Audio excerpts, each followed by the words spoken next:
بسم اللہ الرحمن الرحیم۔ محترم و مکرم ناظرین کرام، نبی اکرم صلی اللہ علیہ وسلم کے اپنی امت پر بہت سارے حقوق ہیں۔ قرآن مجید نے اس بات کو یوں بھی ذکر کیا ہے، فآمنوا باللہ ورسولہ والنور الذی انزلنا معہ، کہ تم اللہ کے ساتھ ایمان رکھو، اس کے رسول کے ساتھ ایمان رکھو، اور اس نور کے ساتھ یعنی قرآن مجید کی شکل میں جو اللہ نے نازل کیا ہے اس کے ساتھ ایمان لے کر رہو۔ تو گویا کہ آپ علیہ الصلوۃ والسلام پر ایمان لے کر آنا، آپ کی تصدیق کرنا، زبان سے اقرار، دل کی تصدیق اور اپنے عمل سے آپ علیہ الصلوۃ والسلام کے سچے امتی ہونے کا ثبوت پیش کرنا، یہ حقوق مصطفیٰ ہے۔ یہ آپ علیہ الصلوۃ والسلام کے حقوق میں سے پہلا حق ہے کہ آپ پر ایمان لایا جائے، اور ایمان، اس کے اندر جو ایمان کی تفصیلات ہیں، ایمان اور اس کی تمام تر تفصیلات، کہ نبی اکرم صلی اللہ علیہ وسلم کو سچا نبی اور سچا رسول مانا جائے، آپ کی تعلیمات پر ایمان لایا جائے، اور نبی اکرم صلی اللہ علیہ وسلم کو خاتم النبیین مانا جائے، آپ کی ختم نبوت پر ایمان لایا جائے۔ آپ علیہ الصلوۃ والسلام اللہ کی طرف سے قرآن مجید جیسا جو عظیم معجزہ ہے، زندہ معجزہ ہے، یہ لے کر آئے ہیں، تو اس حوالے سے اس پر ایمان لایا جائے۔ یہ چیزیں بنیادی عقیدے میں اور ایمانیات میں شامل ہیں، یعنی اس کے اندر کوئی ایسی بات نہیں ہے کہ جس میں کوئی گنجائش کا پہلو ہو۔ یعنی حقوق مصطفیٰ میں سے دوسرا حق یہ ہے کہ آپ علیہ الصلوۃ والسلام کے ساتھ محبت کی جائے، دل و جان سے بڑھ کے کی جائے، آپ کو ہر شے سے عزیز تصور کیا جائے، اور آپ علیہ الصلوۃ والسلام کی محبت آپ کی اطاعت کا نام ہے۔ وہ بندہ حقیقت میں سچا محب رسول ہے جو آپ علیہ الصلوۃ والسلام کی سنتوں کا مطیع اور فرمانبردار ہے۔ جو شخص اپنی زبان سے دعوے تو کرے محبت کے، لیکن اپنے عمل سے اطاعت نہ کرے، تو گویا کہ اس کے دعوے جھوٹے ہیں۔ ایسے تو منافقین بھی کرتے تھے، لیکن اللہ رب العزت نے نبی اکرم صلی اللہ علیہ وسلم کو جو کائنات میں مطاع بنا کر بھیجا، مقتدیٰ بنا کے بھیجا، امام الانبیاء بنا کر بھیجا، تو اس حوالے سے آپ کی اطاعت و اتباع یہ آپ کا حق بھی ہے، اور اللہ رب العزت نے یہ انسانیت پر فرض بھی کیا ہے۔ اس وجہ سے اللہ رب العزت نے قرآن حکیم کے اندر بار بار جو ہے وہ اسی بات کا تذکرہ کیا ہے۔ 30 سے زیادہ مقامات پہ اللہ نے اپنی اطاعت کے ساتھ اپنے رسول کی اطاعت کا حکم دیا ہے، اور یہ بھی کہا ہے کہ اگر تم اللہ کی اطاعت کرنا چاہتے ہو تو پھر اللہ کے رسول کی اطاعت کرو، اور اس بات کا بھی حکم دیا کہ اگر تم چاہتے ہو کہ اللہ کے محبوب بندے بن جاؤ تو پھر بھی رسول اللہ صلی اللہ علیہ وسلم کی اطاعت کرو۔ قل ان کنتم تحبون اللہ فاتبعونی یحببکم اللہ۔ ناظرین اکرام، نبی اکرم صلی اللہ علیہ وسلم کے حقوق میں سے ایک حق یہ بھی ہے کہ آپ علیہ الصلوۃ والسلام کی سنت کی پیروی کی جائے، آپ علیہ الصلوۃ والسلام کی اقتداء کی جائے، آپ کی سنت کا جو مقام ہے اور اس کی جو اہمیت ہے وہ اپنے دل کے اندر بٹھائی جائے۔ نبی اکرم صلی اللہ علیہ وسلم کی جو سنت ہے در حقیقت وہ آپ علیہ الصلوۃ والسلام کا اسوہ اور آپ کی سیرت ہے، اور کائنات میں سب سے محبوب اور سب سے پسندیدہ اور سب سے بہترین جو کلام ہے وہ اللہ کا کلام ہے، اور سب سے بہترین جو طریقہ اور سب سے بہترین جو ہدی ہے وہ جناب محمد رسول اللہ صلی اللہ علیہ وسلم کا طریقہ ہے۔ آپ کے طریقے سے بہتر کسی کا طریقہ نہیں، اور اللہ کی بات سے سچی کوئی بات نہیں ہے۔ ناظرین اکرام، نبی اکرم صلی اللہ علیہ وسلم کی سنت کا دفاع کرنا، یعنی آپ علیہ الصلوۃ والسلام کی سنتوں کی پیروی کرتے ہوئے منکرین اور جو معاندین ہیں اور جو اعدائی اسلام ہیں، مستشرقین ہیں، ملحدین ہیں،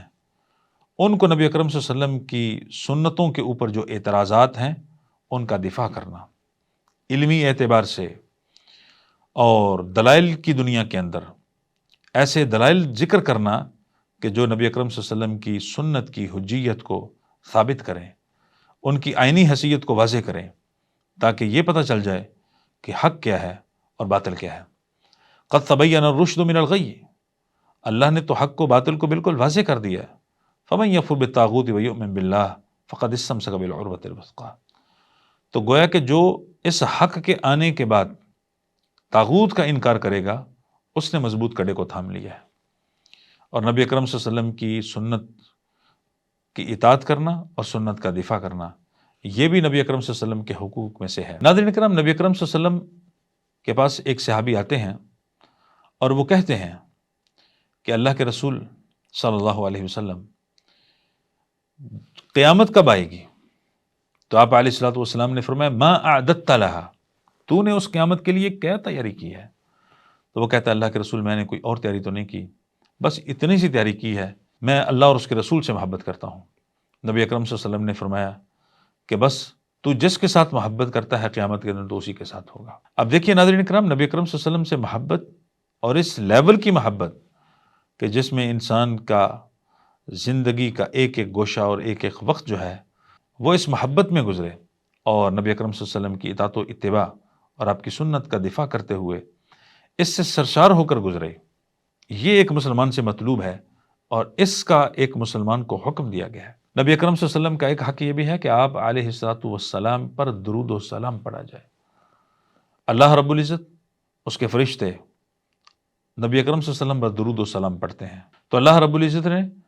تمام مسلمانوں کو، اہل ایمان کو، نبی اکرم صلی اللہ علیہ وسلم پر درود و سلام پڑھنے کا حکم دیا ہے۔ آپ علیہ الصلوۃ والسلام نے درود و سلام کے جو الفاظ ہیں اس کی وضاحت اپنی حدیث میں کر دی ہے۔ ناظرین اکرام، نبی اکرم صلی اللہ علیہ وسلم پر درود پڑھنا یہ گویا کہ آپ علیہ الصلوۃ والسلام کا وہ حق ہے کہ جس کی طرف اللہ نے ہماری رہنمائی کی ہے اور اللہ نے ہمیں اس کا حکم دیا ہے۔ اسی طرح نبی اکرم صلی اللہ علیہ وسلم نے خود فرمایا کہ جو شخص چاہتا ہے کہ اس کے غم مٹ جائیں، اللہ اس کے گناہ مٹا دے، اللہ رب العزت کی رحمتیں اس بندے کے اوپر برسیں۔ جو شخص یہ چاہتا ہے کہ اللہ اس کے درجے کو بلند کر دے اور اس کے گناہ کو معاف کر دے، جو شخص یہ چاہتا ہے کہ دنیا کے اندر سعادت کی اور بڑی ہی پرسکون زندگی بسر کرے، تو وہ نبی اکرم صلی اللہ علیہ وسلم پر درود پڑھے۔ گویا کہ یہ درود پڑھنا اللہ سے دعا کرنا ہے، نبی اکرم صلی اللہ علیہ وسلم کے درجات کی بلندی اور آپ علیہ الصلوۃ والسلام کے حقوق کو ادا کرنا ہے، اور اللہ کے بعد سب سے بڑا حق وہ نبی کا حق ہے۔ ناظرین اکرام، نبی اکرم صلی اللہ علیہ وسلم کے حقوق میں سے ایک حق یہ بھی ہے کہ اگر ہمیں نبی اکرم صلی اللہ علیہ وسلم سے محبت ہے اور آپ کے حقوق کا خیال ہے اور ہم انہیں ادا کرنے کی حد الامکان کوشش کرتے ہیں، تو پھر آپ کے اہل بیت، آپ کے گھر والے، آپ کی بیویاں، اور اسی طرح آپ صلی اللہ علیہ وسلم کے نواسے اور آپ علیہ الصلوۃ والسلام کے جو اہل بیت ہیں ان کے ساتھ محبت کرنا، اصحاب رسول سے محبت کرنا، صحابیات سے محبت کرنا، اسلام کی وہ اولین جماعت کہ جنہوں نے اپنی جانیں دین اسلام کے لیے قربان کی اور اپنا مال قربان کیا، تن من دھن کی قربانی پیش کی۔ غزوہ بدر کے اندر جو لوگ شریک ہوئے حق و باطل کے اس پہلے مارکے کے اندر، جنہوں نے شریک ہو کر اللہ کی رحمت کو پایا، ایسے تمام اہل ایمان مسلمانوں کے لیے جو خیر القرون اور قرون اولیٰ سے تعلق رکھتے ہیں، ان کے لیے اللہ رب العزت سے رحمت کی دعائیں کرنا، ان کے لیے اللہ رب العزت سے مغفرت کی دعائیں کرنا، ان کے ساتھ محبت رکھنا، یہ محبت رکھنا بھی ہمارے ایمان کا حصہ ہے، اور ان کی درجات کی بلندی کے لیے اللہ سے دعائیں کرنا، یہ درجات کی بلندی کے لیے دعا کرنا یہ ہمارے ایمان کا حصہ ہے۔ قرآن مجید نے بھی یہی تعلیم دی ہے کہ اہل ایمان تو وہ ہیں کہ جو اپنے مسلمان فوت شدہ بھائیوں کے حق میں دعا کرتے ہیں، ربنا اغفر لنا ولاخواننا الذین سبقونا بالایمان، کہ اللہ ہمیں بھی بخش دیجئے اور ہمارے ان بھائیوں کو بھی بخش دیجئے جو ہم سے پہلے ایمان کی حالت میں اس دنیا سے فوت ہو گئے ہیں۔ تو گویا کہ صحابہ کرام تو سب سے پہلے آتے ہیں، اہل بیت، ازواج مطہرات، صحابیات، یہ سب سے پہلے اہل ایمان میں سے ہیں، تو ان کے لیے یہ دعا تو بالاولیٰ سب سے پہلے اس کے یہ مستحق ہیں۔ اسی طرح ناظرین کرام، نبی اکرم صلی اللہ علیہ وسلم کے حقوق میں سے ایک بنیادی حق یہ بھی ہے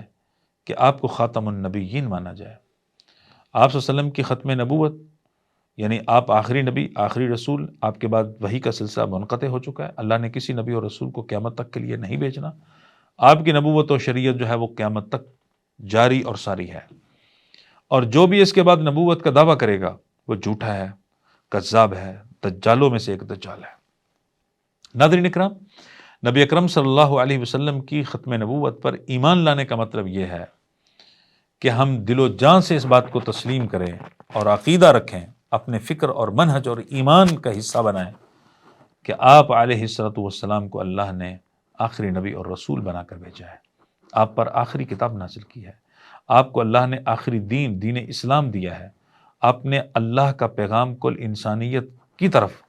من و عن، جس طرح کہ یہ امانت اللہ سے ملی تھی، اس پیغام کو انسانیت تک پہنچا دیا ہے۔